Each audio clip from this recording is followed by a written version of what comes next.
ಇವತ್ತು ನಾವು ಗುಲ್ಬರ್ಗಾದಲ್ಲಿದ್ದೀವಿ.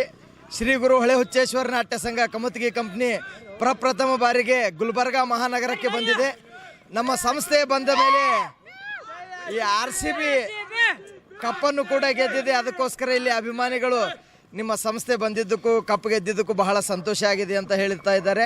ಅದಕ್ಕೋಸ್ಕರನೇ ನಮ್ಮ ಸಂಘದ ಮಾಲೀಕರು ಈ RCB ಅವರು ಕಪ್ ಗೆದ್ದಿದ್ದಕ್ಕೋಸ್ಕರ ನಮ್ಮ ಸಂಸ್ಥೆ 5ನೇ ತಾರೀಕಿನಿಂದ ಇಲ್ಲಿ ನಾಟಕ ಪ್ರಾರಂಭ ಮಾಡ್ತಾ ಇದೆ. 2 ಪ್ರದರ್ಶನ ಯಾರೇ ಬಂದು ನೋಡಿದರೂ ಉಚಿತವಾಗಿ ನಾವು ಆ ಪ್ರದರ್ಶನವನ್ನು ಆಡ್ತಾ ಇದ್ದೀವಿ. RCB ಅವರು ಕಪ್ ಗೆದ್ದಿದ್ದು ನಮಗೆ ಬಹಳ ಸಂತೋಷವಾಗಿದೆ. RCB ಅವರು ಕಪ್ ಗೆದ್ದಿದ್ದಕ್ಕೋಸ್ಕರನೇ ನಾವೊಂದು ಈ ನಿರ್ಧಾರ ಮಾಡಿದ್ದೀವಿ. ದಯವಿಟ್ಟು ಎಲ್ಲರೂ ಬಂದು ನಾಟಕವನ್ನು ನೋಡಿ ಕಲಾವಿದರನ್ನ ಹಾರೈಸಿ ಹರಿಸಬೇಕು ಅಂತ ತಮ್ಮೆಲ್ಲರಲ್ಲಿ ಕೇಳ್ಕೊಳ್ತಾ ಇದ್ದೀನಿ. ಜೈ RCB! 18 ವರ್ಷದಿಂದ ಇವತ್ತು ತಂಡ ಬಂದೈತಿ. ನಮಗೆ ಬಾರಿಗೆ ಗುಲ್ಬರ್ಗ ನಗರಕ್ಕೆ ನೀವು ಬಂದಿದ್ದೀರಾ, ನಾಟಕ ಫ್ರೀ ಅಂತ ಸರ್. ಡೇಟ್ ಯಾವ ಡೇಟಿಗೆ ನಾಟಕ ಫ್ರೀ ಕೊಡ್ತಾರೆ? ನಮ್ಮ ಸಂಸ್ಥೆ ನಾಟಕ 5ನೇ ತಾರೀಕಿಗೆ ಪ್ರಾರಂಭವಾಗ್ತಾ ಇದೆ. 6ನೇ ತಾರೀಕು ಶುಕ್ರವಾರದ ದಿನ 2 ಪ್ರದರ್ಶನ ಉಚಿತವಾಗಿರುತ್ತೆ. ದಯವಿಟ್ಟು ಎಲ್ಲರೂ ಬಂದು ನಾಟಕವನ್ನು ನೋಡಿ. ಯಾಕಂದ್ರೆ ಜೈ RCB!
ಭಾಳ ಖುಷಿಯಾಗಿದೆ ನಮಗೆ. ಕರ್ನಾಟಕ ಜನತೆ ಭಾಳ ಎಲ್ಲ ಖುಷಿಯಾಗಿದೆ. ಕರ್ನಾಟಕ, ಗುಲ್ಬರ್ಗ, ಯಾದಗಿರಿ, ಬಿಜಾಪುರ ಎಲ್ಲ ಭಾಳ ಎಲ್ಲ ಜನತೆ ಎಲ್ಲ ಖುಷಿಯಾಗಿದೆ.